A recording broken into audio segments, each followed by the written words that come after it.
Master 7. Kiao Kiao. Mama.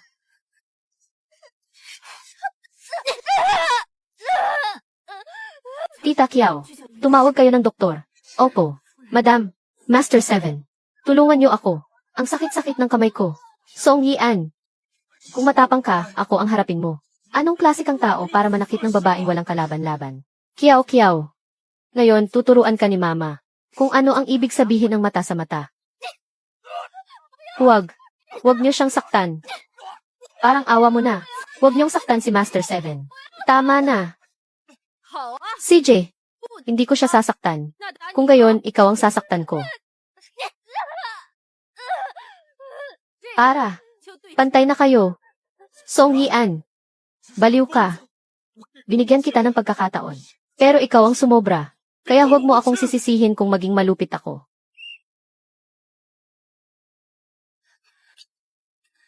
Ibaba niyo si Madam Bai.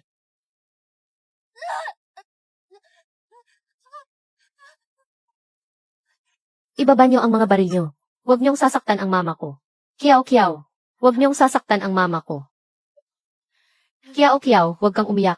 Mama, kasalanan ko po. Nadamay ka pa po dahil sa akin. Walang kasalanan si Kiao Kiao. Si mama ang may kasalanan sa'yo. Nagkamali si mama ng taong minahal. Wala kang kasalanan dito, Kiao Kiao. Kiao Kiao, halika rito. Basta't ikaw at yang si Song Yi-an ay maghihiwalay. Si Papa, mamahalin ka pa rin tulad ng dati. Patay na ang tatay ko. Wala akong tatay. CJ, dahil kayong mag-ina, ay parehong ayaw padaan sa pakiusap. Huwag niyo akong sisisihin kung magiging malupit ako. Guke, kung gusto mo kaming lipulin, pag-isipan mo munang mabuti, kung may kakayahan ka ba talaga. Ang pamilya niyong Song, hindi ba't sa Jining Chamber of Commerce lang naman kayo kumakapit? Para magkaroon ng pwesto sa Shanghai. Lumabas na ang appointment ko bilang Commander-in-Chief. Kailangan din nilang makita kung sino ang tunay na magiging pinuno ng Shanghai. Huwag mong sabihing iniisip mo na ang Jining Chamber of Commerce lang ang nag-iisang alas ng pamilya Song, di ba? Song Yi-an, itigil mo na iyang pagpapanggap mo sa tagal nating kasal. Akala mo ba hindi ko pa alam kung ano ka talaga? Ah, talaga. Kung ganoon, imumulat ko ang mga mata mo ngayon.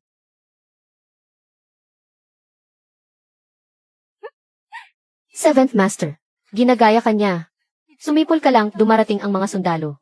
Sumisipol din siya. Pero, nasaan ang mga tao? Seventh Master, ikulong niyo silang lahat. Pahirapan niyo sila. Ako mismo ang papatay sa kanila.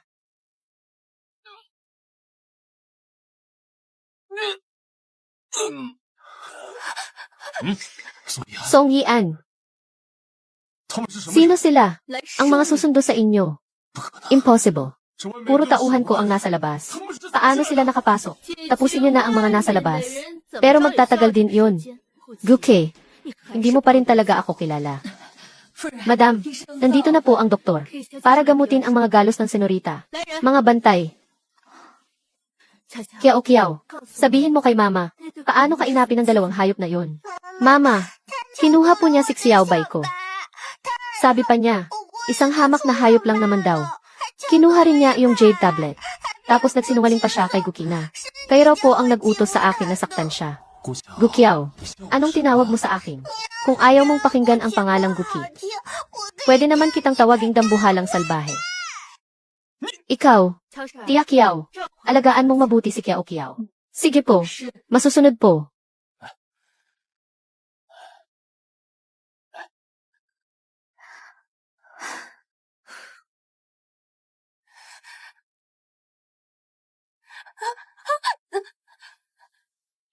Ayaw mo pala sa mga hayop. Aba, nagkataon nga naman. Ako rin. Itapon yan sa kulungan ng mga halimaw.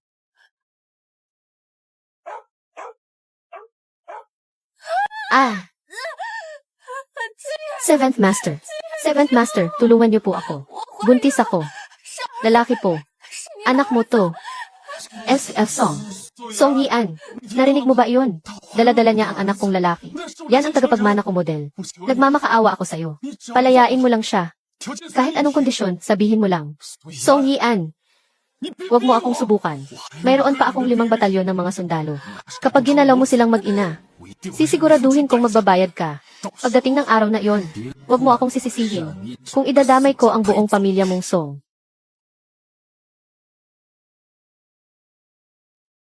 Ang 5 elite na batalyon ni Guki. Walang ititira kahit isa.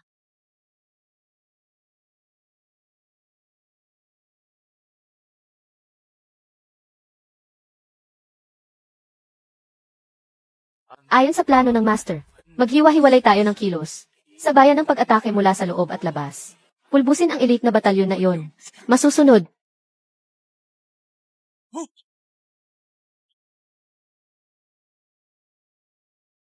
Song Yian, akala mo sa isang tawag lang. Matatakot mo na ako. 5 batalyon ang pinag-usapan natin dito. Mga tunay na piling mandirigma. Ang mga gamit nila ay puro dekalidad na armas. Ang base nila ay hindi basta-basta mapapasok. Sa tingin mo kaya mo, managinip ka. Kalagkarin niyo siya paalis.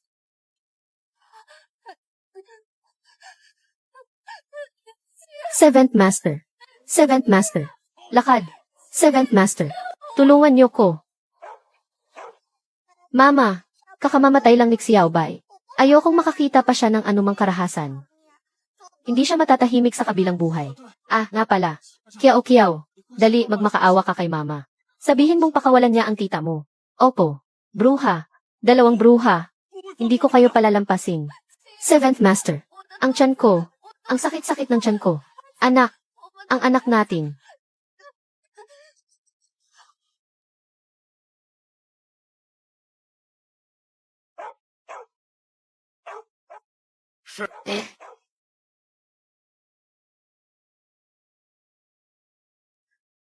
Tingnan natin kung gaano siya katagal-tatagal. Ang oras na tinitingnan mo sa hourglass na yan, ay mula sa huling taong nasa loob, na siyang may hawak ng pinakamatagal na record. Itigil mo yan, Song Yian. Itigil mo yan sabi. Nasa loob niyan ang anak ko. Dugot laman ko. CJ, dahil sa pinagsamahan natin, pagbibigyan kita. Hintayin kong gamitin mo ang huli mong alas, bago ko kayo isunod lahat sa kabilang buhay. Huwag kang mag-alala. Yang 5 tinatawag mong elite batalyon. Sasamahan ka nila sa impyerno. Hindi ka nila iiwang mag-isa.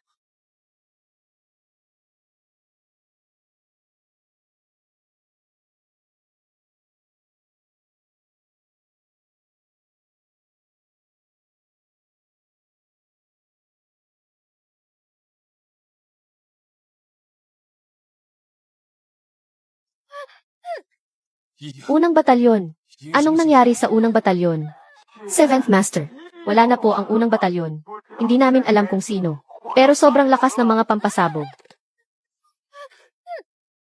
Ikalawang batalyon. Anong sitwasyon ng ikalawang batalyon? Seventh Master. Ubus na po sila lahat. Ikatlong batalyon. Buhay pa ba ang ikatlong batalyon? Ika-4 na batalyon. Paano mo to nagawa? 5 batalyon. Naubos lahat. Wala nang natira ni isa. Kung wala ako, ikaw, ay wala lang pala. Song Yian, akala mo ba talaga panalo ka na? Sasabihin ko sa'yo, kahit wala na ang mga kampong iyon, may mas malakas pa kong alas. Oh, talaga. Sige nga, pakinggan natin. Tingnan natin sa buong Shanghai na to, kung mayroon pa bang grupo na dapat kong katakutan. Matagal na akong tinulungan ni Bailu na makipag-ugnayan sa pinakamalaking sindikato sa buong Shanghai, ang Bai Himen. Kanina lang, ginamit ko na ang 7 para humingi ng tulong. Pagbabayaran mo ng buhay mo ang ginawa mo sa anak ko. Ang Bai Himen, narinig mo na ba sila? Ang kapangyarihan nila ay abot sa buong Shanghai. Walang imposible sa kanila. Kapag dumating na sila, tingnan natin kung makakapagyabang ka pa. Kung ganoon, tingnan na lang natin. Pagbabayaran mo ang ginawa mo sa anak ko. Kiao, huwag kang mag-alala. Nandito si Mama. Walang anumang mangyayari sa'yo. Mama, umalis na lang kaya tayo agad. May narinig akong nag-uusap tungkol sa Bai Himen. Sabi nila, sila raw ang pinakamisteryoso at pinakamalakas na sindikato sa Shanghai. Kahit yung mga dayuhan sa konsesyon ay gumagalang sa kanila. Ang galing naman ni Kiao. Kahit ang Bai Himen, kilala mo. Yung masamang taong yon, nakipag-ugnayan pala sa kanila ng patago. Lesiu, matagal na niya tayong gustong talikuran. Kiao, huwag kang mag-alala. Mamaya kung matatakot ka, ipikit mo lang ang mga mata mo. Hindi ako takot. Gusto kong panoorin si mama na talunin ang masasamang tao. Song Yian, katapusan mo na. May gana ka pa palang aliwin ang anak mo. Oh, nagkukunwari kang kalmado, ha? Mamaya, tingnan natin kung makakangiti ka pa.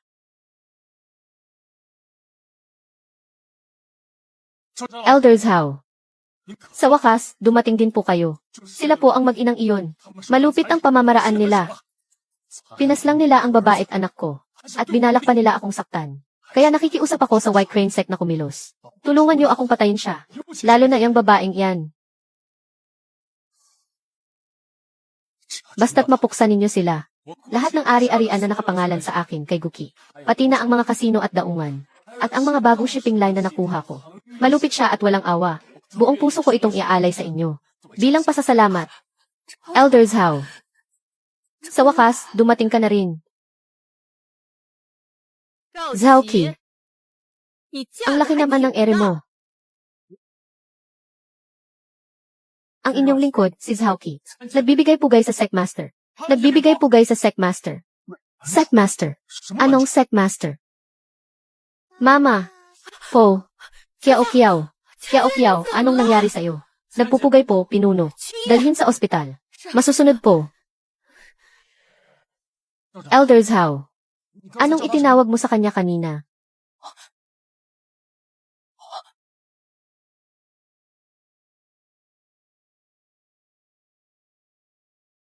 Seventh Master Gyu.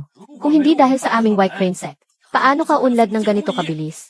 Ang White Crane Sect, ang tumulong sa'yo para maging maayos ang iyong pag-angat. Pero ngayon, ang asawa mo, dahil sa pananakit niya kay Miss Bai, kami sa White Crane Sect ay sisiguraduhing ipaghihiganti ang aming pinuno ng 100 hanggang 1,000 beses. Ibig mong sabihin, si Lulu ang pinuno ng White Crane Sect. Zhao. Elders Hao. Sa wakas, narito ka na. Ang inyong lingkod na si Zhao Qi ay pugay po, pinuno. Kaya pala kahit ang isang baikinye ay kinuha si Lulu bilang kanyang inaanak, iyon pala ay para itago sa lahat ang tunay niyang pagkatao. Elders Hao, huminahon po kayo. Nagkasundo na kami ni Song Yian na maghihiwalay. Pakiusap, bigyan niyo pa po ako ng 7 araw. Kapag opisyal na akong naging Commander-in-Chief ng Hacheng, tinitiyak ko, nabibigyan ko si Lulu at ang White Crane Sect ng nararapat na kasagutan.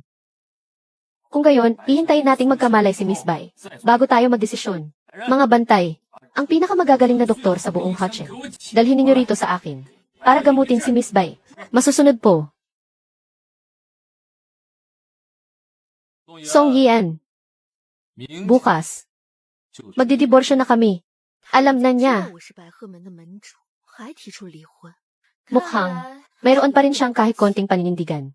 Mabuti. Song Yian. Dahil nasa likod ko ang baihemen ni Lulu, siguradong ako ang magiging pinuno ng Hacheng. Pagdating ng panahon, ang Jinling Chamber of Commerce ay mapapasakamay ko rin. Bini-bini. Dumating na po ang Chief of Staff. Tuloy po kayo. Song Yian. Fu Jiuzhao. Maupo kayo. Chief of Staff Fu. Ano po ang dahilan ng inyong biglaang pagdating dito sa Hacheng? Nalaman ng nakatataas na tinalikuran ni Guki ang kanyang asawa at anak. Matapos ang aming pagpupulong, napagdesisyonan na bawiin ang kanyang posisyon bilang Commander-in-Chief ng Hacheng.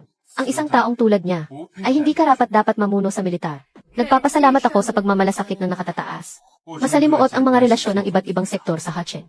Matagal nang walang nahahanap na angkop na pinuno. Nais ng sentral na pamahalaan na ikaw ang humawak sa posisyon upang pamahalaan ang parehong politika at komersyo ng Hacheng. Anong kakayahan naman mayroon si Ian para gampanan ang ganito kahalagang tungkulin? Si Binibining Song ay isang pambihirang babae, kayang sumabak sa digmaan, at magaling sa pagnenegosyo. Hindi lang kayo isang talentong nag-aral sa ibang bansa. Hawak pa ninyo ang baihemen. Sa larangan ng digmaan, tinulungan ninyo si Guki na lipulin ang mga mananakop na Hapon. Masyado niya naman akong pinupuri, Chief of Staff. Hindi si Guki ang tinutulungan ko, kundi ang mamamayan ng Daxia. Narito na ang sulat ng paghirang. Opisyal na hinihirang si Binibining Song bilang Commander-in-Chief ng Hacheng. Dahil ganoon na lang ang pagmamalasakit ni Miss Song sa mga tao. Huwag ka nang tumanggi. Kung gayon, buong puso ko pong tatanggapin ang tungkulin. Sisikapin kong hindi kayo bigin sa napakalaking responsibilidad na ito. Darating ako sa tamang oras. Napakabuti. Bukas ng gabi, alas 7. Magdaraos ako ng isang salu-salo sa Hacheng Grand Hotel. Upang formal na italaga si Miss Song bilang Commander-in-Chief ng Hacheng. Ang tagal na nating hindi nagkita. Isang tagay para sa inyo. Mawalang galang na po, Ginang Zhang. Para kanino po ang upuan sa itaas? Siyempre, para sa Commander-in-Chief na itatalaga ngayong gabi. Narinig ko na yung tanyag na tao sa Hacheng. Na isang alamat ay darating din mismo. Huwag mong sabihin. Tama. Ang master ng White Crane Sect. Diyos ko. Isang napakatinding bayani na kinikilala sa buong mundo. Paano tayo magiging karapat-dapat na makita siya?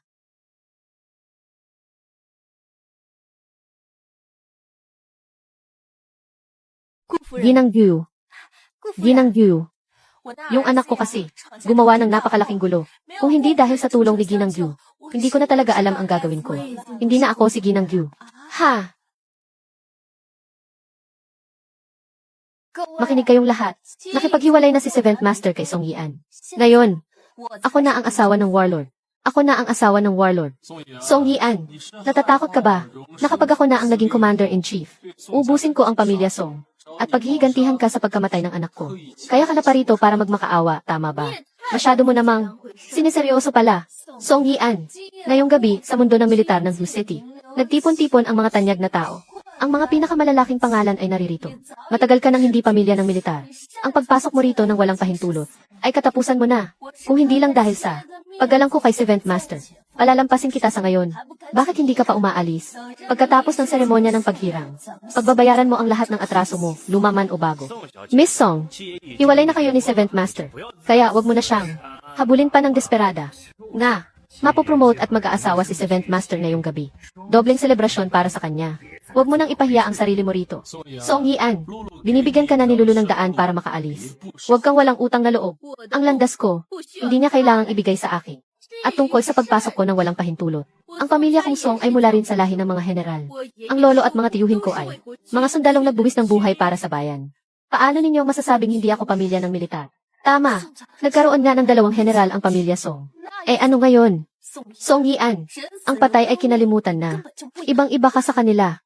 Ang lakas ng loob mong saktan ako. Sinaktan kita, ano ngayon? Kailangan ko pa ba ng dahilan?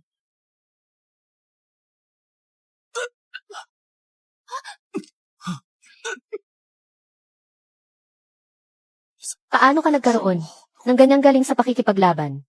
Guke, isa ka talagang walang kwenta.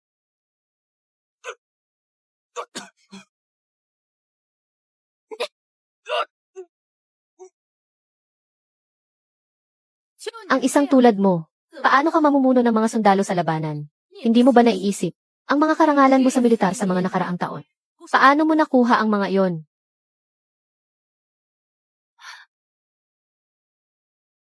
Seventh Master, ayos ka lang ba? Song Yian, dahil sa matinding pananakit mo kay Lulu, kinalaban mo na ang Baihemen, at ngayon, naglakas loob ka pa. Nagumawa ng gulo sa seremonya ng aking pag-upo sa pwesto. Kung gusto mong magpakamatay, hindi na kailangang ang Baihemen pa mismo ang kumilos. Pagkatapos ng seremonya ko, ako mismo ang mamumuno sa hukbo, para durugin ang pamilya Song. Siguradong nalaman na ni Ninong, na pinakasalan na ako ng Seventh Master, kaya dinala niya ang Baihemen para suportahan ako. Song Yian, mula ngayon, parehong ang mundo ng legal at illegal, ay mapapasailalim sa kapangyarihan ko ni Bailu. Ako, dahil sa kanya, kinalaban ko ang Baihemen. Noong huling beses na sinaktan mo si Lulu, pinalampas ka lang ng Baihemen dahil sa akin. Kaya kanila pinalusot. Pero ngayon, matigas pa rin ang ulo mo. Kung ganoon, ipapatikim ko sa'yo ang kanilang kamay na bakal. Sinasabi mo bang, si Zhaoqi ay hinayaan akong makaalis? Dahil sa'yo. Tama, malalim ang ugnayan ni Lulu sa Baihemen. Kung hindi lang biglang hinimatay si Kiao Kiao, at dahil sa pag-aalala kong iligtas ang anak ko, hindi sana kita hahayaang makaalis ng buo at walang galos. Tagapagtanggol ng Baihemen, si Bai Qingye ang ninong ko. Si Elder Zhaoqi ay tauhan ng ninong ko. Ang angkan kong Beihe at si Seventh Master ay nagsanib puwersa na. Matagal ng isang puwersa na hindi kayang tibagin ng Jining Chamber of Commerce nyo. Tama. Sa oras na mapromote ako ngayong gabi, ang magiging araw ng pagbagsak ng pamilya Song nyo. Tama. Sa gabing ito, sa oras ng aking promosyon, ang magiging katapusan ng pamilya Song. Anak-anakan pala ni Master King si Binibining Bai. Mukhang aangat na ng husto ang posisyon ni Commander Gu. Commander Gu, congratulations po. Congratulations, Commander-in-Chief. Isang hamak na baiking lang. Kahit tagabitbit ng sapatos ko, hindi pa siya karapat-dapat. Tapos sa paningin nyo, importante siya. Song Yian, nagwawala ka na ba sa desperasyon, nababaliw ka na?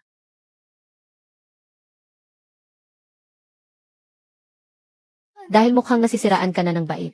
Hindi na kita pahihirapan. Inumin mo itong alak, at pagkatapos, lumayas ka na sa handaan. Papatawarin na kita sa kawalang galang mo ngayong gabi. Napakamaunawain ng asawa ng Commander-in-Chief. Binibigyan ka na niya ng pagkakataong makalusot. Bilisan mo na't sundin ang sinabi niya. Ang makainom mula sa baso ng asawa ng Commander-in-Chief ay isang karangalan na minsan lang sa buhay mong mararanasan. Paano kung ayaw ko? Song Yian, huwag ka nang magmatigas. Mabutit marunong ka. Iyan ang kabayaran sa paglapastangan mo sa akin at kay Seventh Master. Mga bantay, patayin ang babaeng yan para sa akin. Kung hindi ko siya mapapatay ngayon, hindi na bai ang apelyido ko. Guke, mas mabuting tanungin mo muna ang Chief of Staff. Tingnan natin kung may gagawin ka sa akin ngayong gabi. Itong handaan, matutuloy pa kaya? Song Yian, may pangalan ka nga sa Hacheng. Pero lahat yan ay dahil lang sa reputasyon ni Seventh Master. Ang ninong ko, nirerespeto ka lang din naman. Dahil kay Seventh Master. Masyado ka namang bilib sa sarili mo. Akala mo ba kapag wala ka sa handaang ito, ay hindi na ito matutuloy? Song Yian, huwag kang masyadong sakim. Noong nag-divorce tayo, naging napakagalante ko na. Sa dami ng ari-ari ang ibinigay ko sa'yo. Kahit na makita mo pa ang Chief of Staff ngayon, wala ka nang makukuha pa. At kung naghahanap ka ng proteksyon, habang nandito ako, hinding-hindi yan mangyayari. Seventh Master, pagpasensyahan niyo na po siya. Tutal, nawala sa kanya ang pagkakataong maging asawa ng Commander-in-Chief. Kahit sino naman sa sitwasyon niya, ay hindi rin yon matatanggap. Kadidilim pa lang ng langit. Payo ko sa inyo, huwag muna kayong mangarap ng gising. Kung sino ang pipiliin bilang Commander-in-Chief, hindi pa yan sigurado. Masyado kayong nagmamalaki. Baka sa huli, kayo pa ang mapahiya. Song Yian, nagpapahamak ka lang sa sarili mo. Idadamay mo pa ba ang anak mong si Gukiao? Ang kinalaban ninyo ay ang Baihemen. Kahit mamatay pa kayo, walang sinumang mangangahas na kunin ang mga bangkay ninyo. Kahit mamatay ka pa, magiging maayos lang kami ni Kiao Kiao. Malapit na akong maging asawa ng Commander-in-Chief. Anong karapatan mong saktan ako? Kung gayon, idilat mo ang iyong mga mata at tingnan mo. Ang karapatan ko. Song Yian, sa araw pa naman ng kasal natin, talagang desidido kang sirain ang araw ko. Kailangan mo ba talagang palakihin ang gulo hanggang sa wala ng atrasan? Bago ka tumigil. Gulo. Ano ba yung sinasabi mong walang atrasan? Ang paghirang sa'yo bilang Commander-in-Chief. Pagkatapos ng gabing ito, mararating ko na ang pinakatuktok. Dahil sa pinagsamahan natin bilang mag-asawa. Lagi kitang pinagbibigyan. Pero hindi ka man lang marunong magbago. Kung ganoon lang din naman. Guke, wala ka talagang kaalam-alam. Kung anong klase nila lang ang isinusuko mo. At tungkol naman sa buhay ko.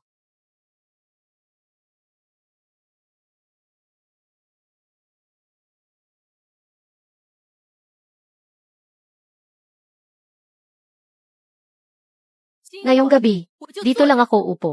At titingnan ko kung sino sa inyong lahat dito ang kayang kumuha ng buhay ko. Sino nang mayabang na yan?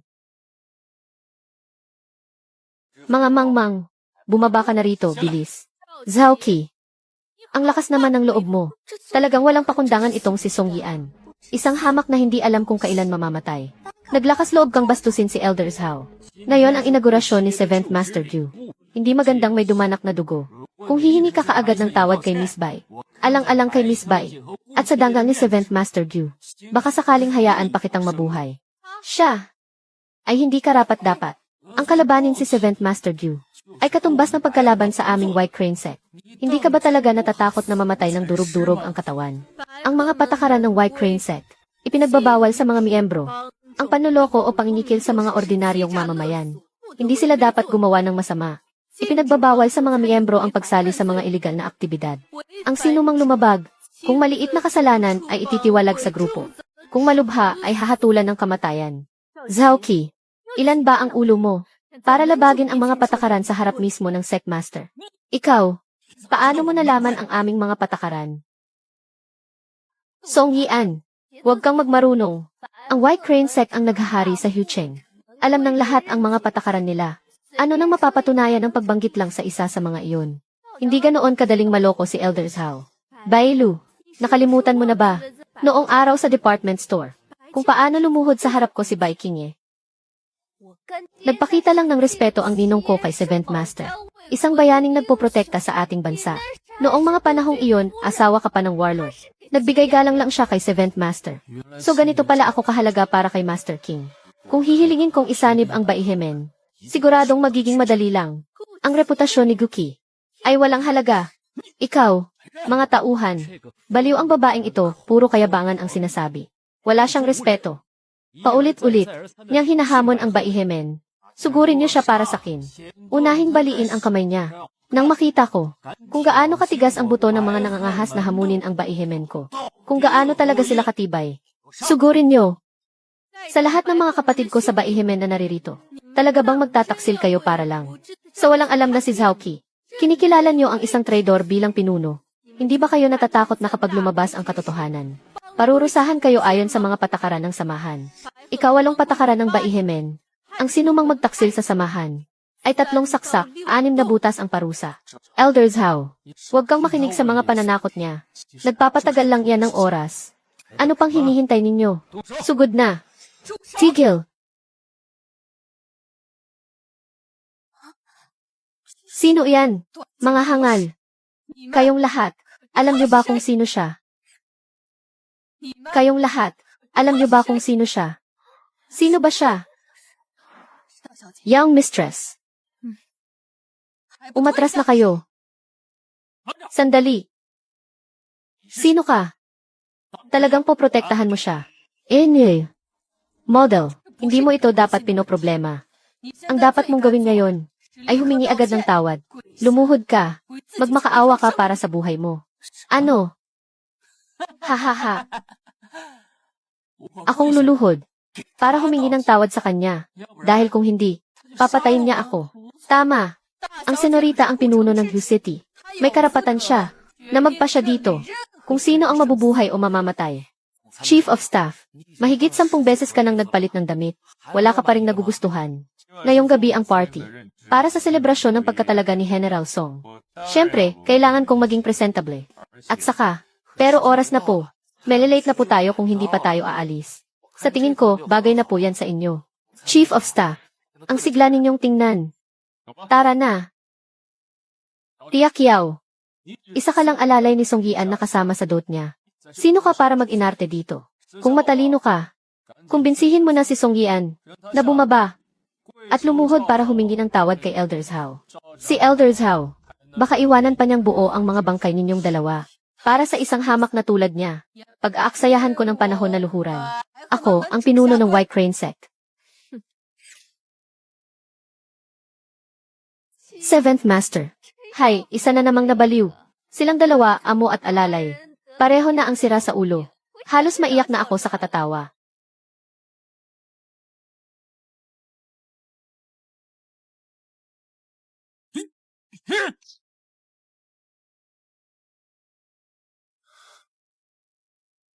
Tia Kiao, paano ka nagkaroon ng ganyang klaseng galing? Guke, marami ka pang hindi nalalaman. Seventh Master, hulihin sila. Mamaya, pagdating ng Chief of Staff, at makita niyang may gumagawa ng gulo. Sa mismong harapan mo, magkakaroon yan ng malaking epekto. Sa iyong karera. Tama si Lulu. Mga tauhan, ang mga tao ni Song Yian, dakpin silang lahat. Sino ang nanggugulo sa inauguration banquet ng Commander-in-Chief? Song Yian, dumating na ang ninong ko. Ikaw, lagot ka na. Ang tarantadong matanda na iyan na si Bai Qingye. Ang bagal dumating. Tingnan natin mamaya kung paano siya luluhod para humingi ng tawad kay Young Miss. Ito si Protector Bay ng White Crane Sect. Kilala bilang si Master King. Malaking tao yan dito sa Hu City. Isang tapak niya lang ng paa. Ang buong Hu City ay mayayanig na. Nandito na si Master King. Tingnan natin kung magmamatigas pa si Song Yian. At sabihin siya ang sect leader. Master King, nandito na po kayo. Napakabuti po. Yung babaeng iniwan. Siya, nagpapanggap siyang sect leader. Kailangan niyo po siyang parusahan ng husto. Kailangan talaga siyang turuan ng leksyon. Sabihin mo nga, paano mo sila gustong parusahan? Tingnan nyo, hindi man lang siya kilala ni Master King. Tingnan natin si Song Yian, kung makakapagpanggap pa siya. Sa pagkakataong ito, lagot na siya. Ayon sa patakaran ng White Crane Sect, ang sinumang lumapastangan dito, ay ilulunod sa ilog. Tama, Ninong, tama ang sinabi ni Elder Zhao. Ang mag-among ito, ay talagang walang kahihiyan. Kahit si Ninong, ay hindi nila nirerespeto. Nagbitiw sila ng masasamang salita. Dapat lang silang parusahan ng mabigat. Kung gayon, sabihin mo rin, kung paano mo gustong magparusa. Master King, itong si Song Yian ay dati kong asawa. Mayroon kaming isang anak, alang-alang sa aming pinagsamahan noon. At para na rin sa aming anak, huwag niyo sanang kitilin ang buhay niya. Ibenta na lang siya. Sa isang mumurahing kasa. Tama, ibenta na lang siya. Sa isang mumurahing kasa. Kapag pinagsawaan na siya ng lahat, saka natin ilunod sa ilog. Ang mga mungkahi ninyo ay talagang magaganda.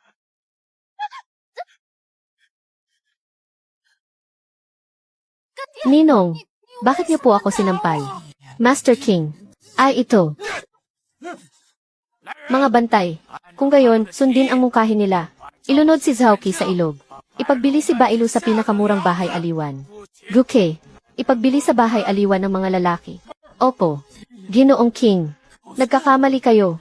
Ang dapat ninyong hulihin ay silang dalawa. King, talagang nagkakamali po kayo. Bai King nagbibigay pugay sa pinuno. Nagbibigay pugay sa pinuno. Teka, ang pinuno. Siya talaga, ang pinuno ng White Crane Sect. Ginoong King, nagkakamali ka yata. Si Lulu ang pinuno. Ang pinuno ng White Crane Sect ay si Binibining Lulu pala. Paano ako magiging pinuno? Paano tinitiyak ng White Crane Sect ang pagkakakilanlan ng kanilang pinuno? Binibining Bai, ikaw, nasaan ang sagisag mong Jade? Sagisag na Jade? Anong sagisag na Jade? Lulu, noong huli kang malubhang nasugatan at walang malay, itinago ko ang sagisag na Jade para sa'yo. Ayon sa patakaran ng White Crane Sect, sinumang makakita sa simbolo ng King Yun, ay parang nakita na rin ang pinuno. Ang sagisag na Jade na ito, ay laging nasa pangangalaga ni Binibining Bai. Si Binibining Bai, ang siyang pinuno ng aming White Crane Sect. Huwag mong sabihing si Song Yian.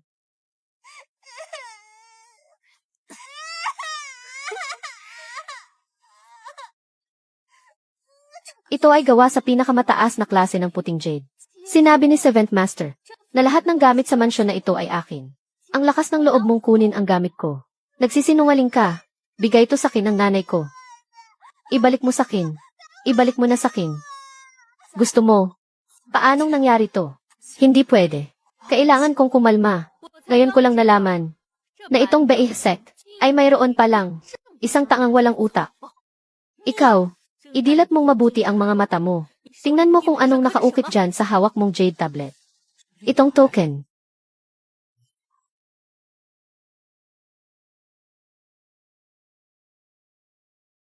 Bailu, ano ba talagang nangyayari? Sa'yo ba talaga yung Jade tablet o hindi? Ikaw ba talaga ang pinuno ng Bai Sect o hindi? Miss Bai, ikaw ba talaga ang pinuno o hindi ha? Zhaoqi, di ba ikaw ang nagsabi sa akin na siya ang pinuno? Hindi ko pa nakikita ang pinuno. Ako, ang kinikilala ko lang ay ang King Yun Talisman. Seventh Master, kailanman ay hindi ko sinabing ako ang pinuno. Si Master King ang ninong ko. Si Elder Zhao. Dahil sa respeto niya sa ninong ko, kaya niya ako inaalaga ang mabuti. Hindi. Pinuno. Ay, hindi. Master King. Hindi kami ganoon kalapit ni Bailu. Noong huli ko siyang makita, hawak niya ang King Yun Talisman. Kaya akala ko siya ang pinuno. Ganito pala ang katotohanan. Mapapahamak ako ng dahil sa inyo. Seventh Master, malapit ka nang italaga bilang Commander-in-Chief na ng Hacheng. Itinalaga ka mismo ng Central Government. Kahit pa ang White Crane Sect, wala silang magagawa sa'yo. Tama si Lulu. Itatalaga na ako. Kahit na, ikaw pa ang pinuno ng White Crane Sect, anong magagawa mo? Sa oras na maitalaga ako pa rin ang magiging hari ng Hacheng. Commander Gukai, mayabang at arogante, lumalaban sa nakatataas, hindi karapat-dapat sa posisyon. Ngayong araw, iniutos kong suspendihin siya sa kanyang tungkulin bilang commander. Seventh Master, hindi na natin pwedeng hayaan pa ang kayabangan niya. Song Yian, huwag mong isipin na dahil hawak mo ang White Crane Sect, ay magagawa mo na ang lahat ng gusto mo. Guke, insubordinasyon yan. Mapaparusahan ka sa ilalim ng batas militar. Ako ang puti. Ikaw ang itim. Ako, si Guke, ang itinalagang Commander-in-Chief ng Central Government. Gaano man kalakas ang White Crane Sect mo, mas malakas pa ba yan kaysa sa gobyerno? Guke, gising na sa panaginip mong maging Commander-in-Chief. Lysiu, hindi pwedeng maging Commander-in-Chief si Seventh Master. Ibig sabihin, ikaw ang pwede. Tama. Ako ang bagong itinalagang Commander-in-Chief ng Hacheng. Idilat ninyong mabuti ang mga mata ninyo. Malinaw na ipinag-utos. Hahaha. Song Yian, may hawak kang isang papel na may peking selyo. At sa tingin mo maluloko mo ang lahat. Ang mga taong naririto. Sino sa kanila ang hindi pa nakakakita ng totoong selyo ng gobyerno? Tingnan mo mismo. Yang papel na hawak mo. Selyo ba iyan ng militar? CJ. Pamimeke ng mga dokumento ng militar. Pagdating ng Chief of Staff mamaya, tingnan natin kung paano ka magpapaliwanag. Mga wala kayong alam. Hindi ko kayo masisisi. Tama. Hindi nga ito selyo ng militar. Pero ito ang personal na selyo ng Central. Ikaw. Ako pa ang niloloko mo. Lagot ka na. Song Yian. Ano naman kung ikaw ang pinuno ng White Crane Sect? Ang pamiki mo ng appointment letter ng gobyerno. At ang pagpapanggap mo bilang Commander-in-Chief ay parehong may parusang kamatayan. Hay, nako. Hindi mo na kailangang gawin yan. Seventh Master, iligtas niyo ako. Dumating na ang Chief of Staff.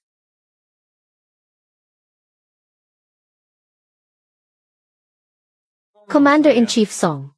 Nagkita na naman tayo. Chief of Staff. Commander Song. Nagkita na naman tayo. Chief of Staff. Commander Song. Yian. Ikaw pala talaga. Ang bagong hirang na Commander-in-Chief ng Hacheng. Guke. Sinabi kong taas noo. Akong papasok sa bulwagang ito. Sinabi kong kung gusto nilang sirain ang buhay ko. Kulang pa sila. Sinabi kong ang upuan ng Commander-in-Chief ay para sa akin. Ngayon, nakita mo na.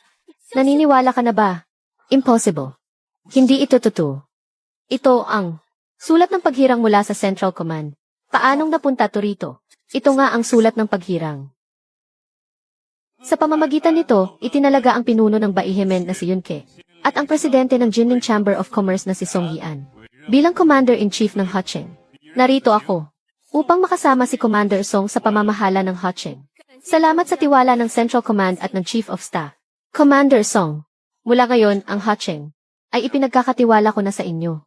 Sana'y magabayan ninyo ako.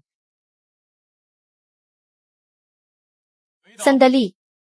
Sino nang pumunit ng sulat ng paghirang? Ninong, tulungan niyo po ako. Hindi ko po sinasadya. Bailu, kinupop kita dahil ulila ka ng isa sa mga kapatid natin sa samahan. Pero lumihis ka ng landas, kumapit ka sa mga makapangyarihan, hinamak mo ang iyong pinuno, at pinunit pa ang appointment letter para sa Commander-in-Chief. Lahat ng mga ginawa mo, hindi na mabilang sa sama. Ako, si Baikinge, ay ipinapahayag ngayon dito. Nawala na akong anumang kaugnayan kay Bailu. Hindi. Kung siya man ay mabubuhay o mamamatay, ipinaubaya ko na sa tadhana. Ako, si Baikinge, ay hindi makikialam. Hindi.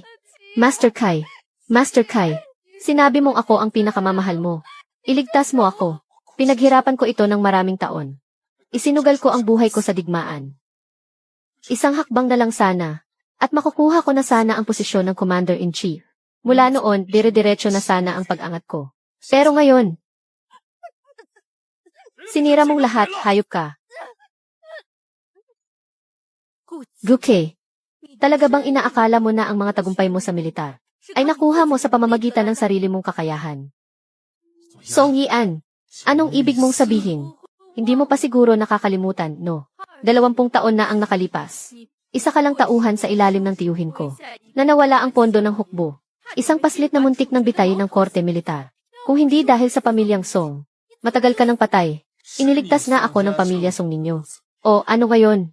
Ang mga tagumpay na mayroon ako ngayon, ay dahil lahat sa sarili kong pagsisikap. Pinaghirapan kong makuha. Ang pamilya Song, ako, ang nakakita na may utak ka kahit paano. At nag-angat sa iyo. Binigyan ka namin ng pera. Gininawan ka namin ng daan. Para unti-unti kang makaupo sa posisyon ng warlord. Kung hindi ka lang manugang ng pamilyang Song, ang manugang ng White Crane sect, kung wala ang mga kapatid na sumusuporta sa likuran mo, sa tingin mo ba, mararating mo ang kinalalagyan mo ngayon? Impossible. Si Bailu ang tumulong sa akin para makapasok sa White Crane sect. Si Bailu ang laging tumutulong sa akin. At sino naman yung Bailu na iyan? Bakit isasakripisyo ng mga kapatid ang buhay nila para sa iyo? Kung hindi dahil sa Sect Master, kahit mamatay ka pa ng 1,000 beses o 10,000 beses, hindi makikialam ang White Crane sect. Guke, mag-isip-isip ka nga, ilang beses ka nang napaligiran ng kalaban. Kung hindi ka tinulungan ng White Crane sect na makatakas, sa araw na to, paano ka makakatayo rito at magyayabang? Commander-in-Chief, kasalanan ko po. Nagkamali po ako ng pagkilala sa tao. Itong si Bailu. Kayo na po ang bahala sa kanya, Commander-in-Chief. Hindi. Seventh Master. Hindi mo pwedeng gawin to sa akin. Sana'y bigyan ako ng Chief of Staff at ng Commander-in-Chief ng pagkakataong magbago. Bago kami umalis, may espesyal na tagubilin ang sentral na pamahalaan. Ang mga usaping pampolitika sa Hucheng ay nasa desisyon ni Commander Song. Ako, si Fu Jiuzhao, ay narito lang upang sumuporta kay Commander Song. Ito ang sulat ng iyong suspensyon. Sect Master, paano na ngayon sina Zhaoqi at Bailu? Anong gagawin sa dalawang ito? Ilunod si Zhaoqi sa ilog, at si Bailu. Ibenta si Bailu sa pinakamababang uri ng bahay aliwan. Guke, sundin mo na lang ang utos mula sa itaas. Suspendido muna sa pwesto. Mga bantay, dalhin niyo siya palabas. Huwag. Seventh Master, yung babaeng yon ang pumatay sa anak niyo. Kailangan niyong ipaghiganti ang anak niyo. Seventh Master, sandali.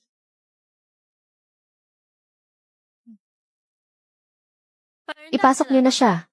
Habang nandito na rin lang ang lahat, tapusin na natin ang lahat ng samaan ng loob. Iakyat niyo siya rito. Sino na namang lalaki yan? Nahuli ng mga tauhan ng Commander-in-Chief. Imposibleng mabuting tao yan. Guke, di ba galit ka sa akin? Dahil sa akin, nawala ang hindi pa na ipapanganak mong anak. Ako, kung sino ang may kasalanan, siya ang dapat managot. Ang bata sa sinapupunan ni Bailu. Siya lang ang may karapatang maningil sa akin. Ikaw na hari ng mga kornudo na masayang nag-aama-amahan. Ang ipagtanggol ang iba ay isang malaking katatawanan. Commander-in-Chief, ang anak sa labas na iyon ay hindi na dapat nabuhay pa sa mundong ito. Nagpapasalamat ako sa Commander-in-Chief sa pagbibigay ng hustisya. Seventh Master, kaninong anak ba talaga yan? Anak mo ang bata. Hindi kita niloko. Binayaran siya ni Song Yian para siraan ako. Siguradong ayaw ka lang iwan ni Song Yian. Siya ang nagplano ng lahat para saktan ako. Ako, ayaw iwan si Guki. Napakalaking kalokohan.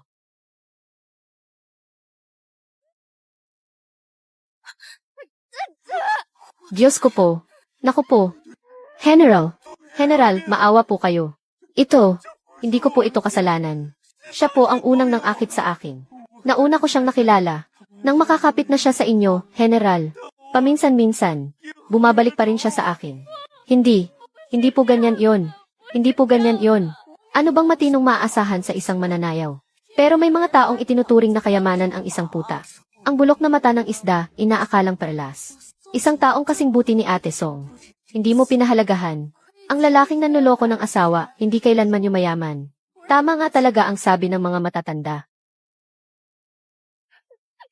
Master 7, pakiusap, patawarin mo ako. Mahal na mahal lang talaga kita. Master 7, mahal. Para gawin akong sungayan. Mahal. Para wasakin ang pamilya ko. At sirain ang kinabukasan ko. Master 7, hindi po talaga totoo yan. Wala po akong. Nagsisinungaling siya. Guke, talagang wala kang puso't utang na loob. Hindi pwedeng basta na lang mamatay si Bailu. Gusto kong magsilbi siyang paalala sa'yo, na ang kinahinatnan mo ngayon, ay dahil lang sa sarili mong kagagawan. Bai Qingye, dalhin mo si Bailu, sa paborito niyang pinakamurang bahay aliwan. Ipabantayan siyang maigi, bawal siyang mamatay, at bawal siyang makaalis. Masusunod, pinuno. Dalhin niyo na siya, bilisan niyo. Yian. Huwag. Commander-in-Chief. Ako po ang nagkamali. Inaamin ko pong nagkamali ako. Nabulag po ako. Nagkamali ako ng pagkilala sa tao. Hindi ako tao. Isa akong hayop. Para sa pinagsamahan natin bilang mag-asawa. Patawarin mo ako sa huling pagkakataon. Pwede ba? Guke. Mula noong dinala mo si Bailu, at humarap kayong dalawa sa akin. Hindi ka nakarapat-dapat sa kapatawaran ko. Bakit hindi mo sinabi sa akin? Kung sinabi mo lang sa akin, hindi sana tayo aabot sa ganito. Ang paglilihim ko ay para protektahan ang iyong pagkalalaki. Pero ngayon, habang iniisip ko, masaya ako na dinala mo si Bailu noon. At hindi ka nakapunta sa handaan. Dahil balak ko sanang ibigay ang white crane set. Bilang regalo sa'yo. Sayang, hindi ito para sa'yo. Kasalanan ko ang lahat. Nararapat lang to sa akin. Magkaiba na tayo ng landas. Pagkatapos ng gabing ito, bahala ka na sa buhay mo. Ipinapahayag ko na ang white crane sect ay isasanib sa pamahalaan at tatawagin itong Yian Group. Ang pangunahing tungkulin nito ay bantayan ang mga depensa ng lungsod ng Hue at labanan ang mga mananakop. Commander-in-Chief, ngayon naman, pag-usapan natin ang mga detalye. Ang mga susunod na hakbang sa pagsasanib ng Baihemen. Alaynan, CJ, pero, masyadong maingay dito. Chief of Staff, maaari ba tayong mag-usap sa pribadong lugar? Yian, ibinigay mo ang Baihemen sa gobyerno. Kapag nagbago ang sitwasyon balang araw, at kontrolado na ng nasa taas ang Baihemen, wala ka ng pakinabang, di ba? Ang mga sinasabi mo ay talagang nakakamangha. Hanggang ngayon ba hindi mo pa rin nakikita kung ano talaga ang kakayahan ko? Sayang lang ang laway ko sa'yo. Tumabi ka. Guke, ang pagkilatis ng mga nasa itaas sa tao ay hindi kasing babaw ng sayo. Ang kakayahan ng Commander-in-Chief ay higit pa sa inaakala mo. Sana malinaw na rin sa'yo ngayon na sa kakayahan mo, wala kang karapatan. Napagsabihan pa ang Commander-in-Chief. Pakiusap. Alaynan. CJ. Makitid ang utak. Sukdulang kahangalan. Bulag ang mga mata't puso. Tanga na parang baboy. Song Yian. Sisiguraduhin kong makikita mo sa sarili mong mga mata. Ang muli kong pagbangon. Pabababalikin kita sa tabi ko. Mama, yung masamang tao, tinredor po ba talaga tayo? Tama. Kaya naman, inutusan ni Mama ang mga tao. Nabalatan siya ng buhay. Yung balat ng taong iyon, nakalatag na yon sa entrada ng headquarters ng White Crane Sect. Ginawang doormat. At yung ulo niya naman, ipinakain sa mga aso sa likod ng bundok. Mommy, totoo po ba yung sinasabi niyo? Bakit? Natatakot ka na? Miss, tingnan niyo kung sino ang dumating. Dad. Mom. Yian, ano na namang kalokohan ang sinasabi mo sa bata? Kailan pa kayo nakauwi galing Hong Kong? Nalaman ng daddy mo ang tungkol sa'yo. Sa tingin mo ba mapapakali pa yon? Pero ang bata-bata pa ni Kiao Kiao. Bakit mo siya kinukwentuhan ng mga ganyang kadugong bagay? Para saan? Lola, buti nga sa masamang tao na yon. Hindi po takot si Kiao Kiao. Kita niyo na. Dad, masyado niya namang minamaliit si Kiao Kiao. Anak ko kaya yan. Hindi siya yung tipo ng babaeng basta-basta na lang matatakot. At isa pa, pagkatapos ng lahat ng pinagdaanan natin, kailangang maging matatag ang isipan ni Kiao Kiao para hindi siya magapi sa magulong mundong to. Tunay ngang may dugo ng pamilya Song. Pero, yung walang utang na loob na tarantadong iyon, sinaktan ang anak at apo ko. Hindi ko siya palalampasin ng ganun-ganun lang. Kiao Kiao, yung masamang tao po, isa siyang sundalo, kaya ang mga nakatataas ang hahatol sa kanya. Ang mga nakatataas po, sinuspindi siya sa pwesto niya bilang general. Yung sinabi ni Mama kanina, hindi totoo yon. Basta, hindi ko siya kikilalanin bilang tatay. Oh CJ, wag na nating pag-usapan yan. Ngayon, hiwalay ka na kay Guki. Mag-isa kang babae. Hindi madaling asikasuhin ang lahat ng ito ng mag-isa. Ma, sa tingin ko, mas mabuti kung humanap ka na ng isang maayos at mapagkakatiwalaang tao. Sang-ayon ako dyan. Sa ganoong paraan, mapapanatag na rin ang loob kong ipasa ang Jinling Chamber of Commerce ng formal sa inyong mga kamay. Ma, ibibigay ang Chamber of Commerce sa ibang lalaki. Tapos hahayaan nyo kami ni Kiao Kiao na mabuhay na lang ulit na sunod-sunuran sa iba. Sa tingin nyo ba, pagkatapos ng pinagdaanan ko kay Guki, papayag pa akong mangyari ulit ang ganoong bagay? Aray, sumasakit na naman ang puso ko. Lola, Ma, luma na po yung style nyo para pilitin akong mag-asawa.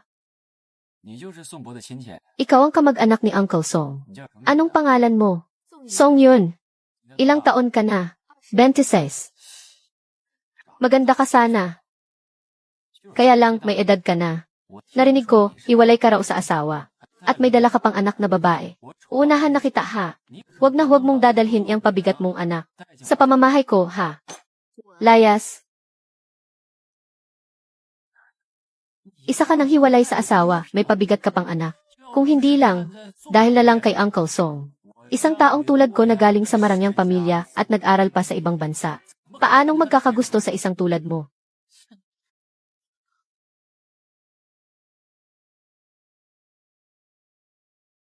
Alaynan, pwede na. Kumusta naman ang sitwasyon mo? Nasabi na sa akin lahat ng nagpakilala sa'yo. Ang pamilya namin, maganda ang kalagayan. Malalaking tao ang mga magulang ko. Yung pagiging diborsyada mo naman, okay lang yun. Pero, sabi sa akin ang nanay ko, kapag nag-asawa, dapat piliin ang mabait. Kailangan mong marunong magsilbi sa mga biyenan mo. At ang pinaka-importante sa lahat, kailangan mong marunong magsilbi sa akin. 9 na henerasyon ng iisa lang ang anak na lalaki sa pamilya namin. Gusto ng nanay ko na magkaroon ka ng maraming anak. Kaya ganito na lang. Manganak ka muna ng isa bawat taon. Oh, 6 muna. Yung anak mong babae, papag-aralin natin ng maayos. Paglaki niya, palalakihin natin siyang mabuti para maipakasal sa isang mayamang pamilya. Para matulungan niya ang mga magiging kapatid niyang lalaki. At saka, anong ibig mong sabihin? Ang anak ko ay hindi isang bagay na ipang-aasawa. Para lang ipagpalit sa anumang kapakinabangan. Layas, huwag ka nang magpapakita sa akin. Ikaw, hindi ka makaintindi. Miss, wag na lang po kaya natin ituloy. Hindi mo pa po sinasabi kay Sir at Madam na ikaw na pala ang Commander-in-Chief ng Shanghai. Hindi alam ng mga taong ito ang totoong pagkatao mo. Kung sino-sinong hampas lupa na lang tuloy ang nang-aapi sa iyo. May huling isa pa, di ba? Opo. Para makapag-focus ng maayos sa mga tungkulin sa militar. Kaya ko pa. Sige na.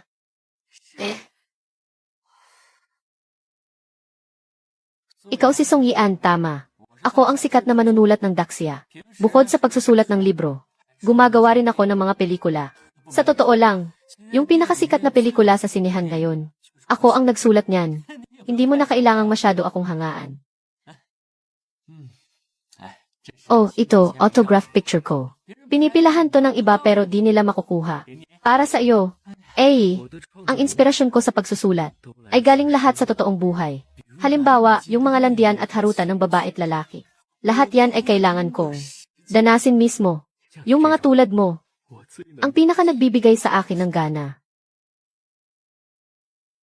Para sa pilit na pag-ibig, sobrang nakaka-excite nito. Ang kamay mo, ayaw mo na ba niyan, ha? Nagpapakipot ka pa, ha? Gusto ko yung ganyang galawan.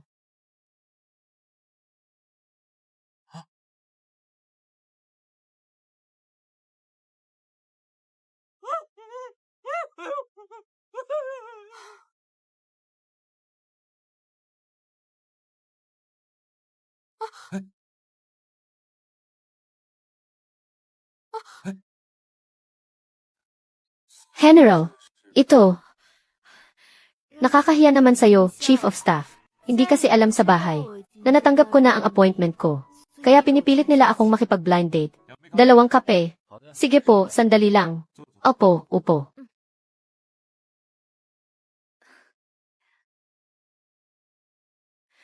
Chief of Staff, naparito ka ba para kumain? Hindi. Napadaan lang ako. Nakita kitang nandito. Kaya pumasok na ako. Ngayong single ka na ulit. Plano mo na bang sundin ang utos ng mga magulang mo? Makipag-blind date. Tapos, mag-asawa ulit. Ang pagpapakasal, hinding-hindi mangyayari. Pinagbibigyan ko lang sina mama at papa. Ang pakiramdam na kinukulit ka ng pamilya mo na mag-asawa. Hindi mo maiintindihan. Naiintindihan ko. Ha? Pinilit ka na ring magpakasal, Chief of Staff. Sobrang abala ako sa serbisyo militar. Hindi pa ako nakakapag-asawa. Kahit noong lumipat ako sa syudad ng Hue. Sumunod pa rin ang mga magulang ko. Gusto raw nilang makakilala ng mga socialite dito. General, may naisip akong isang matapang na ideya. Alaynan, sabihin mo. Dahil pareho naman tayong pinipilit na magpakasal. Bakit hindi na lang tayo magtulungan? Para harapin ang pangulit ng mga pamilya natin. Sa ganitong paraan, hindi na tayo maabala sa trabaho. Dahil sa mga ganitong bagay. At isa pa, araw-araw naman tayong magkasama sa trabaho. Hindi na natin kailangang piliting umarte. Pasensya na kung naging mapangahas ako. Kung ayaw mo, kalimutan mo na lang na sinabi ko. Ako. Pumapayag ako. Hindi na kailangang umarte. At may maisasagot na rin ako sa pamilya. Kung kailangan mo ng tulong ko sa kahit ano, sabihin mo lang sakin agad. CJ, si Song Yian ay malawak ang kaalaman. Matalino at maganda. Sa gitna ng kaguluhan, kaya niyang pangalagaan ang Hacheng. Isang pambihirang babae. Sa katagalan, baka sakaling mapalapit ako sa puso niya. Pero, hindi ka ba natatakot na baka dahil may dati na kong asawa, masira ko pa ang reputasyon mo? Siyempre, hindi. Ikaw ang pinakamahusay kahit anong mangyari. Sadyang hindi ka lang niya nakita ang halaga. Kung ganun, wala nang problema. Formalidad lang naman ang relasyon natin. Kung sakaling may makilala kang taong gusto mo, o kung magbago man ang isip mo, sabihan mo lang ako. Hindi ako magsisisi. Ano? Wala. Ang sabi ko, dahil may relasyon na tayo, hindi mo na dapat akong tawaging Chief of Staff. Na, hindi na dapat. Kung ganun, tatawagin na lang kitang Juzhao. CJ, Yian. May kailangan pa kong asikasuhin. Kaya mauuna na ko. Chief of Staff, kamusta? Nakausap mo na ba si Commander? Model, sabihin mo na ang gusto mong sabihin. Hindi ko sinabi, pero ngayon tayo na. Mag-boyfriend at girlfriend na. Ano? Ganun kabilis. Chief of Staff, paano mo nagawa yon? Ano? Magpapakasal ka sa isang babaeng hiwalay na sa asawa. At may sabit pang anak. Hindi pwede. Hindi ako papayag. Patapusin muna natin ang anak natin. Manahimik ka. Inay, si Ian ay hindi lang maganda. Matalino't may talento rin siya. May diskarte siya at matapang. Yung sinasabi ng mga tao na nag-asawa na siya dati. Wala akong pakialam doon. Ang mahalaga sa akin ay siya. Inay, buo na ang desisyon ko rito. Sana po pumayag na kayo. Ikaw, anak kang walang utang na loob. Dahil lang sa isang babae, nagagawa mo akong suwayin. Inay, si Ian ang pinakamamahal kong babae. Maliban sa kanya, wala na akong ibang gugustuhin. Kung hindi po kayo papayag, mas gugustuhin ko pang tumandang binata habang buhay. May aasikasuhin pa po kaming trabaho ni Ian. Mauuna na po kami. Ano kayang sumapi dito kay Juzhao? Isang babaeng hiwalay sa asawa. May anak pang dala-dala. Paano niya nagawang bulagin ang anak ko ng ganito? Kailangan mo pa ring magtiwala sa pananaw ng anak mo. Itong si Song Yian ay ang commander-in-chief na itinalaga mismo ng gobyerno. Ang pananaw ng mga pinuno, hindi ka pa rin naniniwala. Kaya nga, lalo nang hindi pwede. Ang maging isang commander-in-chief, hindi yon basta-basta. At saka, siya rin ang pinuno ng White Crane Sect. Alam mo naman ang tungkol sa White Crane Sect. Pero, hindi mo pwedeng sabihin iyan basta-basta. Kahit na isang gang ang White Crane Sect. Ang ginagawa naman nila ay ang pagtatanggol at pagprotekta sa bansa.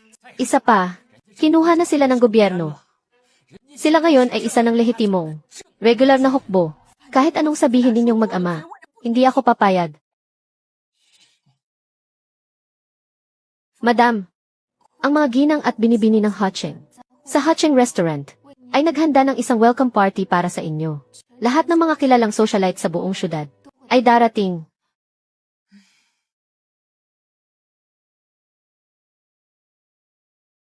Ngayong nandito na tayo sa Hacheng, kailangan na nating ayusin ang kasal ni Juzhao. Sa handaan bukas ng gabi, maraming mga dalagang mapagpipilian. Sa pagkakataong ito, kailangan kong pumili ng bago para kay Juzhao.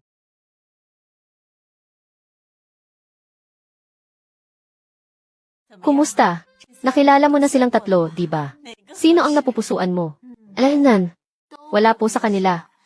Ma, wag na po kayong mag-alala. May kasintahan na po ako. Talaga, Madam, totoo po. Hindi niyo pa po ba alam? Ang binibini po, itinalaga na siya ng Central bilang Commander-in-Chief ng Hacheng.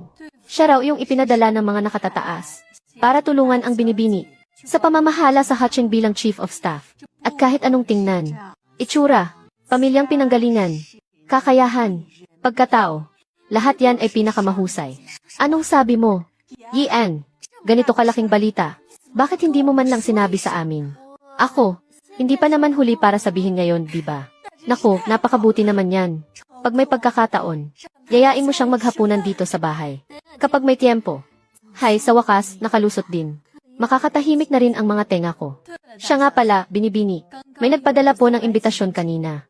Ang sabi po, may welcome party daw bukas ng gabi para kay Ginang Fiu. Siya ang magiging biyanan mo.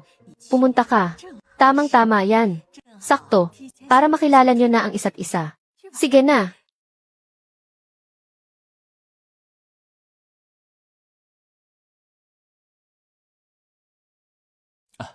Binibini. Tingnan mo kung alin ang gusto mo. Mama, ito. Maganda to. Maihalos kapareho nito si Lola. Sabi ni Lola, para sa mga kaedad nila, pinaka-elegante daw tingnan ang ganitong kwintas. Bilhin na natin to para ibigay kay Lola Fiu. CJ, pabalot mo na lang mamaya. Tingnan mo, alin pa ang gusto mo. Welcome po. Dadalo ako sa party bukas ng gabi. Hindi naman pwedeng. Magpatalo ako sa laos na asawa ni Kuya Fiu. Yung party bukas ng gabi, yung laos na asawa ni Kuya Fiu. Siya, yung...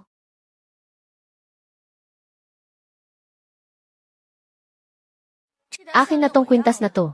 Pakibalot. Ako ang unang nakakita niyan. Bata ka lang. May pera ka ba? Tiningnan mo lang. Binayaran mo na ba? Ibalot niyo na yan para sa akin. Opo. Dodoblehin ko ang presyo. 3,000 pilak ang kwintas na ito. Kung doble, 6,000 pilak. 10,000 ang bigay ko. 15,000. 20,000. 30,000. O CJ, sa'yo na. Ma, bagay na bagay sa'yo ang kwintas na to. Ang ganda.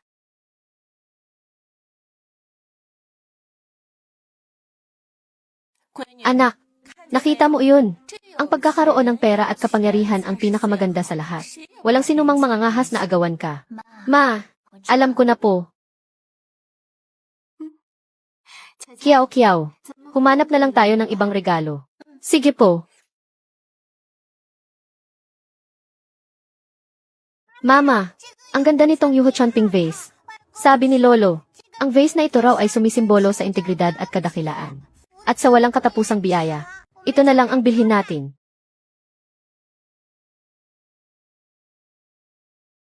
Puting-puti at pino ang pagkakayari. Ang kulay ng porselana ay banayad na parang puti ng itlog. Simple lang ang disenyo, pero pinalilitaw nito ang ningning ng enamel. Ma, ang galing mo talagang pumili. Itong florerang jade. Sa isang tingin pa lang, mukha nang galing sa mga tanyag na pagawaan. Kasi ang Tito Fu mo, mahilig sa mga ganitong antigo at mga pinta. Kapag ibinigay natin itong florerang jade sa kanya, ang posisyon mo bilang manugang ng pamilya Fiu ay sigurado na. Lola, bakit niyo na naman ako inaagawan? Sino ang tinatawag mong Lola? Nakakita ka na ba ng ganito kabatang Lola? Kiyaw, hindi naman inaagaw ng matitinong tao ang gusto ng iba. Dahil gusto nitong matandang ale. Sa inyo na itong Yuhochon vase. Ikaw. Ma, wag mo nang patulan ang mga mahihirap na nagkukunwaring mayaman. Huwag ka nang bumaba sa level nila. Alam mo ba kung magkano itong florera? Ang kasabihang hindi inaagaw ng matitinong tao ang gusto ng iba, ay para lang sa mga may pera. Pakibalot. Salamat po, madam. Itong enamel Yuhochon vase. 50,000. Paano po ang bayad? Pakibalot na rin ito.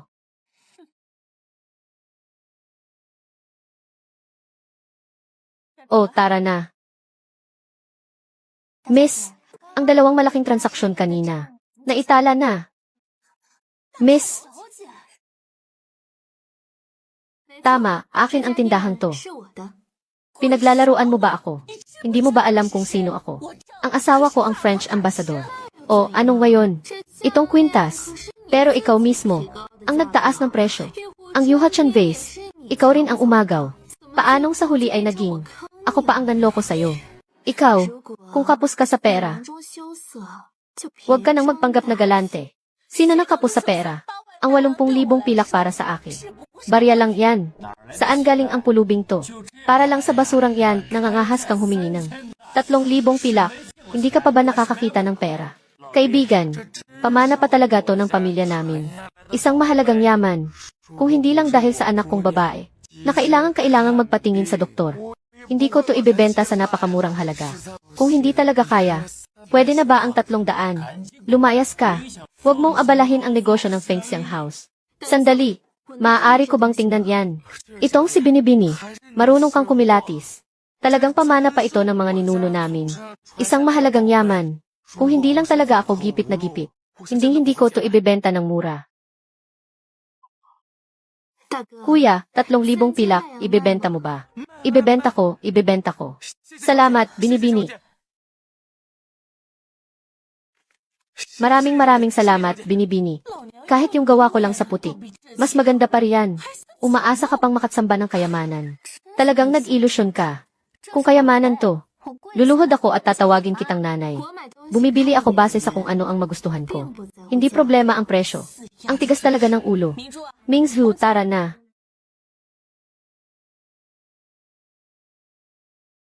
General, pinapasubaybayan niyo po sa akin si Madam. May bago po akong nalaman ngayon. Ano ang mga ginawa niya? Nakipag-blind date po si Madam kanina. Ano nang sinabi mo? 3 po ang nakadate niya, pero wala siyang nagustuhan ni isa. Sabi ko na nga ba, mahal pa rin niya ako. Pero, sa huli, nagkamabutihan sila ng Chief of Staff. Sila ay magkasama na. Ano? Paanong nangyari yan? Si Fu Juzhao ay mula sa isang kilalang pamilya sa Shangjing. Paanong papayag ang pamilya niya na pakasalan niya ang isang babaeng hiwalay na at may anak pa? Hindi pwede. Kailangan kong gumawa ng paraan. Ikaw, patuloy mo siyang bantayan. Opo. Nabalitaan ko po, na bukas ng gabi sa bahay ng mga Fu, ay may gaganaping welcome party. Para kay Ginang Fu. Dadalo rin daw po si Madam, ang ina ni Fu Juzhao. Opo.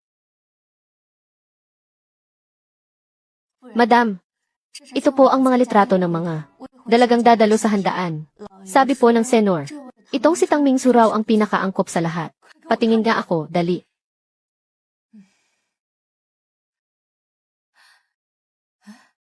Tang Mingzhu, Binibining Lin, Binibining Xu. Ang mga itsura nitong 3 binibini ay talagang kaaya-ayang tingnan. Ngayong gabi, bigyan mo ng espesyal na atensyon ang 3 ito. Ikaw na ang mag-asikaso nito. Ano man ang mangyari, kailangang makilala ni Kyushu ang 3 dalagang ito. Opo. Hindi ako makapaniwala. Nandito naman ang 3 dalagang ito. Ano pa bang lamang niya kumpara sa atin si Song Yian? Ate, ang elegante naman ng suot mo. Ang tagal na nating hindi nagkita. Ang gwapo niya. Nga. Tingnan mo. Chief of Staff.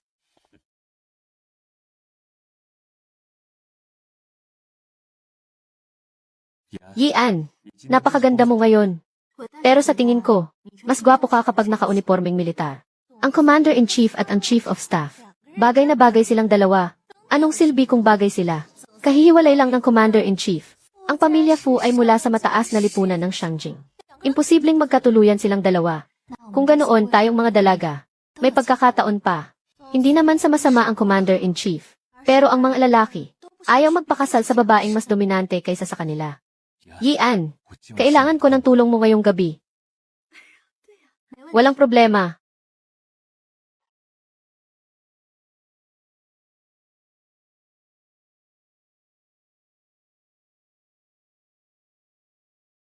Song Yian, talagang iniinis mo ako. Gusto mo akong pagselosin, ano? Maaari ba kitang isayaw? CJ.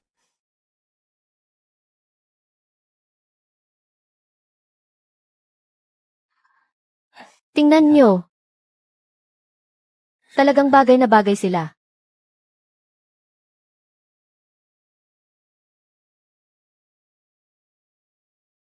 Nga. Di ba?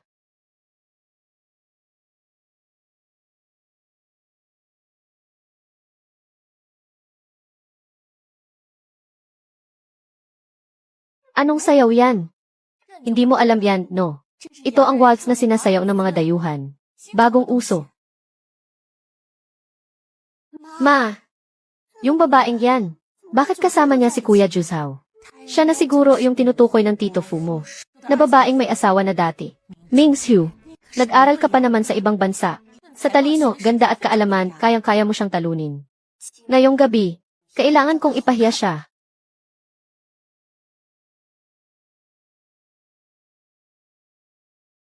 Ito pala si Song Yian. Sa tingin ko, napakalandi niya.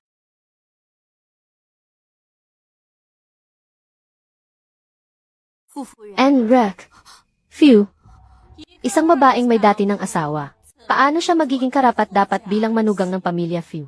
Jiu Zhao. Ito ang anak kong si Mingzhu. Siya ang napupusuan ng tatay mo para maging manugang. Kuya Jiu Zhao. Pagkatapos ng matinding panliligaw ko, pumayag si Ian na bigyan ako ng pagkakataon para kilatisin ang pagkatao ko at ang kakayahan ko sa lahat ng aspeto. Naniniwala ako na hindi magtatagal. Papayag na siyang magpakasal sa akin. Kaya, hindi ko kailangan ang manugang na pinili ng tatay ko. Ano? Ang pagpapakasal ng mga anak ay noon pa man desisyon na ng magulang. Ayon sa napagkasunduan, ang manugang na pinili ng tatay mo ang siyang nararapat. Ang pagpapakasal ko, ako ang magdedesisyon. Bakit nandito iyang si Qin Hailan? Hindi ko akalain na gusto pa ni Fu na ang anak ng dati niyang minamahal na si Qin Hailan ang maging asawa ni Jiu Zhao. Kung nalaman ko lang sana na ang Tang Mingzhu sa litrato ay anak pala ni Qin Hailan, sana hindi na lang ako pumayag na pumunta sa handaan na to. Simula noong iwan ako ni Kuya Fu ay pumangit na ang taste niya. Ano ba namang mga to? Gold bar. Ang baduy naman. Imported na pabango. Ano to, mga laos na gamit? Yuking. Ay, hindi ikaw yung tinutukoy ko. Ang sinasabi ko, ay yung mga kaibigan ni Fu. Hindi mo alam. Kapag ako ang nag-organisa ng party, ang mga regalong dinadala sa akin, lahat yun puro mamahalin at magagandang imported na gamit at mga antigo. Pinanghahawakan niya ang naging relasyon nila ni Fu. Lagi na lang akong gustong lamangan yan. Kung hindi ko lang iniisip ang kinabukasan ni Jiu Zhao, gusto ko talagang sugurin at punitin ang bibig ng bruhang yan. Yuking, hindi naman sa kung ano ha. Bakit lagi mo nalang pinapahiya si Kuya Fu? Tingnan mo itong tourmaline necklace ko. Napakamahal nito. 30,000 pilak, no? Yang pearl necklace mo. Pinakamahal na. 1,000 pilak lang siguro. Lasiw. Yan kasing babaeng yan. Napakakuripot niyan. Kahapon nga, inagaw pa niya sa akin itong tourmaline necklace eh. Nang marinig niyang 30,000 pilak pala, agad siyang umatras. Yuking. Para sa akin ha. Yang mga babaeng nag-asawa na ulit, sila yung pinakamalalim ang iniisip. Mas mabuti pa rin ang tulad ng Mingzhu ko na galing sa abroad. Yan ang pinakamabuti sa lahat. Hindi mo kayang gastusan. And Rek. Phew, mayroon po akong mas maganda. Magkaiba lang talaga kami ng level. Mingzhu, ibigay mo na ang regalo mo sa kanya. Tita, nabalitaan ko po na mahilig kayo sa antikes. Ipinahanap ko pa po ito. Nang matagal na panahon. Isang Ming Dynasty na blue and white jade vase. Ang thoughtful mo naman. Di ba may regalo ka rin? Bakit di mo ilabas nang makita namin? Yian, wag mo na siyang pansinin.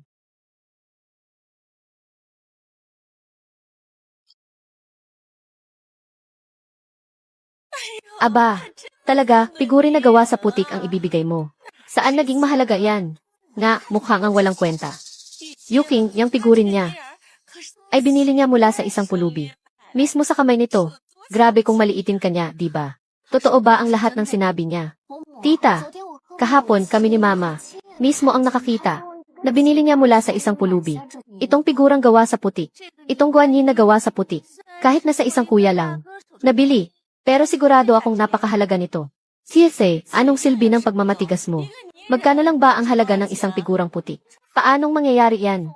Bakit naman ang Commander-in-Chief ay pipili ng murang bagay para ibigay sa magiging biyanan niya? Sa tingin ko rin, imposible yan. Nagbigay si Song Yian ng isang figurang puti. Ibig sabihin ba nito, hindi mo pinapahalagahan ang pamilyang Fu, na hindi mo talaga gustong pakasalan? Si Fu Jiu Zhao, na ang taong mahal mo talaga. Ay ako, ma, may tiwala ako sa kakayahan ni Ian na pumili. Ang sinasabi ng mag-inang yan, pinaniniwalaan mo. Song Yian, dahil sa ginawa mo, ipinayurak mo ang pagkatao ko kay Qin Hailan. And Rek, Fu, wag po kayong mag-alala. Mamaya, ako naman ang maglalagay ng mga mukha nila sa sahig para yurakan ninyo. Ang bayani ay hindi hinuhusgahan sa pinagmulan. Ganoon din sa mga antigo. Hindi porket galing sa isang antique shop at mahal ang pagkabili. Ay tunay na. Ganoon din naman. Kung galing sa kamay ng mga taong naghihirap, hindi ibig sabihin ay peke na. Ginang Tang Mingzhu, asawa ng ambasador. Ngayon ay nagtipon-tipon ang mga elitista ng Hucheng. Nagbigay ka ng peking jade vase sa pamilyang Fu. Malaking sampal yan sa pamilyang Fu. Song Yian, ngayong nabuking ka na namin. Natataranta ka na, no? Kaya gumagawa ka na ng palusot para kami ang pagbintangan. Mapapatunayan ko na ito'y. Pek, kung mapapatunayan mo, kakainin ko to.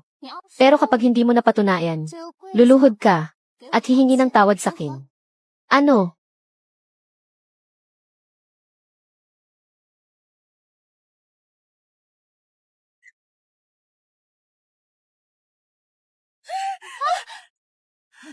Baliw ka na ba?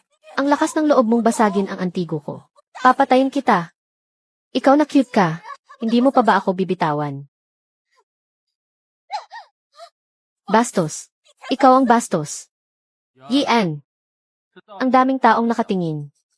Mas mabuting huminahon ka. Sa ginagawa mong iyan, pag-uusapan ka lang nila ng patalikod, na mapang-abuso ka sa kapangyarihan. Guke. Sa mga ginagawa ko bilang si Song Yian, wala kang karapatang makialam. May mga taong ginagamit ang pagiging kamag-anak ng isang diplomatic ambassador para maghari-harian dito sa Hu City. Sa tingin ko, sila ang tunay na mapang-abuso sa kapangyarihan. Fu Juzhou, ikaw, kahit ang tatay mo ay hindi maglalakas loob, nagamitin ang ganyang tono sa pakikipag-usap sa akin. Misis ng ambassador, siya po ang commander-in-chief. Ang lakas naman ng loob mong magsalita ng kung ano-ano sa harap niya. Commander-in-chief. Sa banquet noong araw na umupo sa pwesto ang Commander-in-Chief, hindi ka pumunta. Kaya naman pala, hindi mo siya kilala. Kahit na siya pa ang Commander-in-Chief, hindi niya pwedeng gawin ang lahat ng gusto niya. Binasag niya ang antigong ibinigay ko kay tita. Kitang-kita yan ng lahat.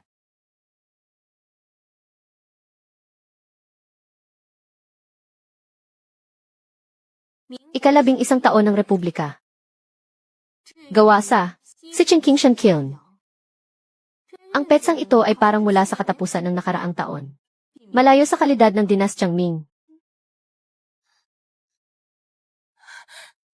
Ito. Nakasulat dito na gawa noong ika-11 taon ng Republika. Ikaw pa namang Commander-in-Chief ng Shanghai. Nagpapatakbo ka ng iligal na tindahan at nagbebenta ng peke para lokohin ako. Irereklamo kita.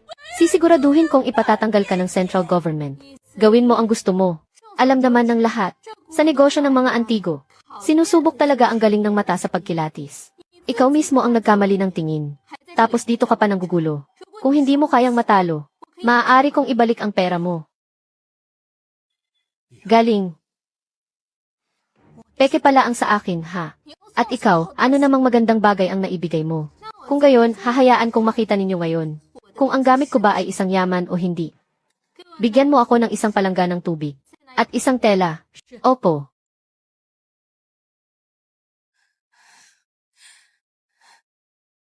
Bini-bini.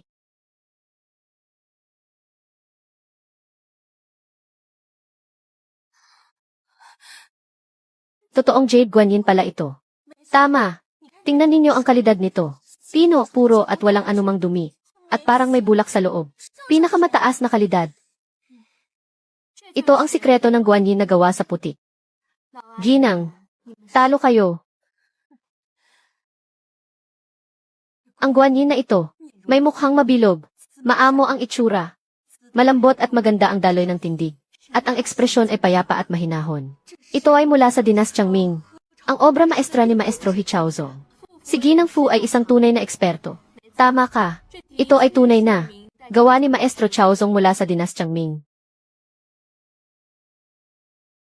Hindi tulad ng iba dyan, mga bulag. Bumili ng peking gamit. Tapos hindi makilala ang tunay na bagay kapag nasa harap na nila.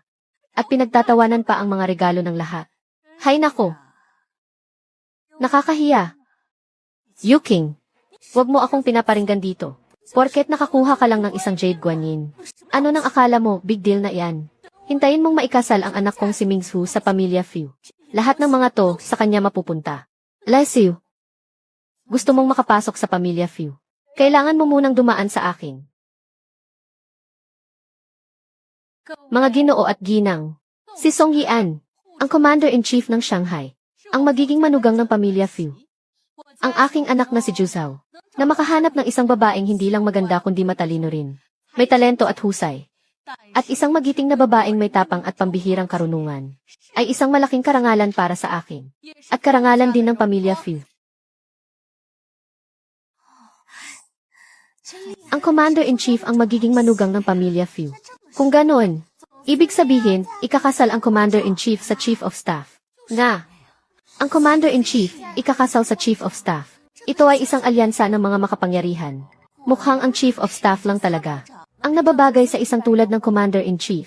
Tita, sabi po ni Tito, hindi raw po kayo sang-ayon kay Kuya Juzhao at sa Commander-in-Chief. Bakit po bigla na lang? Nagkamali lang ng dinig ang Tito Fu mo. Gustong-gusto ko si Ian. At naniniwala ako sa mata ng sentral na pamahalaan. Ang taong pinili ng sentral na pamahalaan, dapat ay may mabuting pagkatao at kakayahan. Pero dati na siyang ikinasal. Hiwalay. Hindi ibig sabihin na kasalanan iyon ng babae.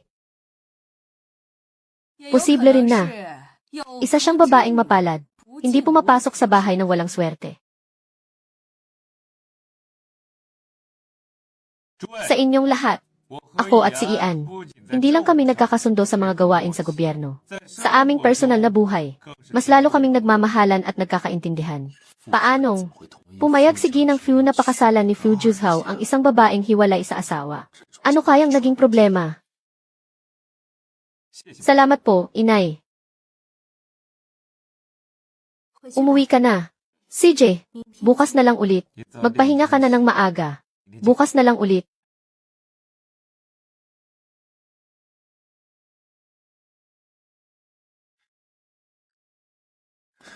Ian,